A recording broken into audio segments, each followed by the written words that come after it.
Assalomu alaykum. Kanalimizga xush kelibsiz. 1-may kuni xonanda Rayhonning egizaklari 3 yoshni qarshi olishdi. Mazkur sana munosabati bilan Rayhon va Yigitali o'g'illariga atalgan dil so'zlarini ijtimoiy tarmoqlardagi sahifalariga yozib qoldirdilar. Bolajonlarim mening, tavallud ayyomlaring muborak bo'lsin.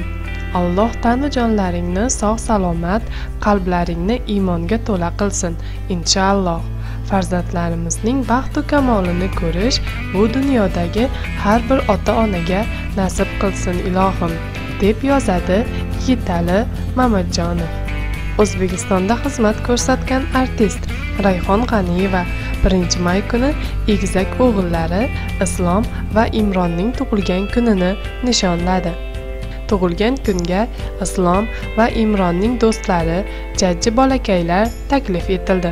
Ular bayramda o'zlarining sevimli mult qahramonlari, super qahramonlar kiyimida namoyon bo'lishdi. Rayhon ham super qahramonlar belgisi aks ettirilgan kiyim kiydi va suratga super qahramonlar oilasi deya izoh qoldirdi.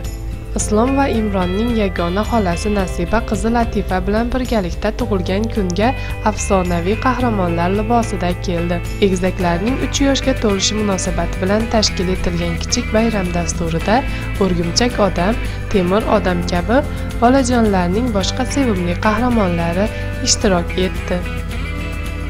Kanalimizni kuzatishda davom eting. Dasturlarimiz sizga ma'qul kelayotgan bo'lsa, like bosishni unutmang. Sizning fikringiz biz uchun muhimdir. Bizga bo'lgan e'tiboringiz uchun rahmat.